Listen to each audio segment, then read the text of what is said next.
10 साल किए हुए काम जो है वो कम पड़ गए, जो आपको यहाँ तक आना पड़ा। हाँ भाई हाँ, हम नहीं बर्दाश्त करेंगे। तो मतलब देश में अदालतों की, पुलिस की कोई जरूरत नहीं है। मैडम मैं तो बहुत देशभक्ति वाली हूँ।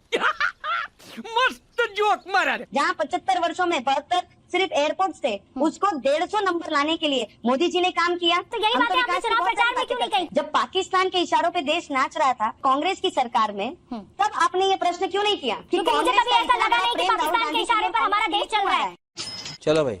दोस्तों, भाजपा के नफरती नेताओं के हार पर पूरे देश समेत गोदी मीडिया के गोदी एंकर भी मन ही मन खुश हो रहे हैं। कैसे, ये पूरी वीडियो देखिए, समझ जाएंगे। ये गांधी का देश है और गांधी ने कहा कि कोई एक तमाचा मारे तो दूसरा गाल आगे कर दीजिए। और यहाँ 11 साल पुराने बयान का जिक्र जो है वो हैदराबाद की राजनीति में कर रही है। क्या प्रधानमंत्री नरेंद्र मोदी के 10 साल किए हुए काम जो है वो कम पड़ गए, जो आपको यहाँ तक आना पड़ा? क्या वो काम नहीं गिना के चुनाव प्रचार किया जा सकता था? मैं आपको इतना जरूर बता सकती हूँ, कांग्रेस और MIM तो पिछले कई वर्षों से पाकिस्तान के इशारों पे देश को नचा रही थी।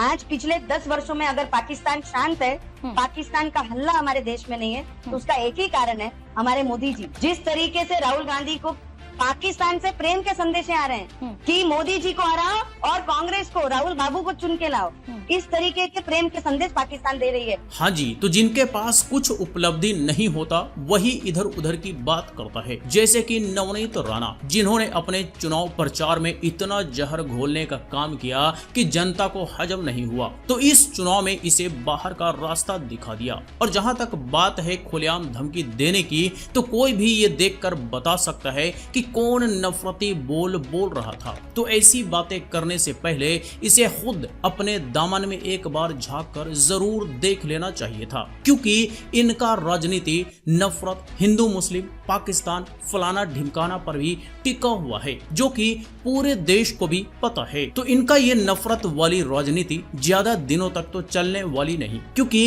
एक कहावत है कि नफरती लोगों के चेहरे जनता आसानी से पहचान लेती है। नवनीत जी, आपने कहा कि हैदराबाद को पाकिस्तान बनाने की कोशिश कर रहे हैं। क्या इस देश की पुलिस पर, इस देश की सरकार पर, केंद्र में आप हैं और तेलंगाना में कांग्रेस की सरकार है, क्या आपको बिल्कुल यकीन नहीं है, इस देश की सेना पर आपको यकीन नहीं है कि हैदराबाद को पाकिस्तान बना देंगे? ये तो जनता को भ्रम में रखने वाली बात हो गई ना। हम नहीं बर्दाश्त करेंगे। तो मतलब देश में अदालतों की, पुलिस की कोई जरूरत नहीं है। हम आपस में एक दूसरे को जवाब दे देंगे, वो हमें गाली देगा, हम उसे गाली देंगे। मैडम मैं तो बहुत देशभक्ति वाली हूँ।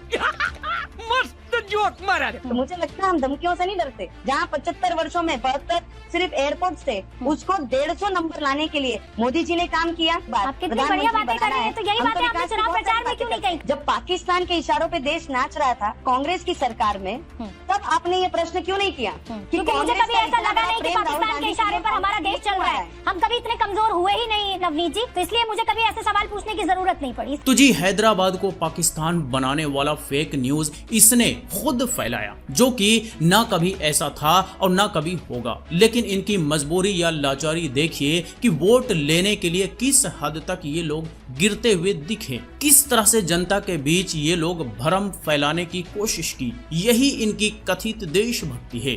पर पब्लिक इनके झांसे में आने के बजाय हैदराबाद और अमरावती समेत कई जगहों से बाहर का रास्ता दिखा दिया। और बात ये कि इंडिया पहले पाकिस्तान के इशारों पर नाचता था, मतलब कुछ भी। और ये कह कौन रहा है? वो जिसे राजनीति में आए जुम्मा 8 दिन नहीं हुए और जनता ने सारा अहंकार चूर चूर कर दिया। मींस इनके पास देश हित और जनहित के मुद्दे कभी थे ही नहीं, तो बात ये लोग करेंगे किस पे? और जब कोई इस पर इनसे सवाल पूछ लेता है तो बौखला जाते हैं कि तब आपने सवाल क्यों नहीं पूछा था। सही हुआ, ऐसे लोगों को जनता ने सबक सिखा दिया। मैं आपको ये बता सकती हूँ, कोई अगर आस्था पे बात करेगा मेरे, तो उसे जवाब जरूर दिया जाएगा। ठीक है। अमरावती में क्या खिलेगा? अमरावती से भाजपा की नवनीत राणा चुनाव हार गई हैं। मत रो मेरे दिल। मजा आया।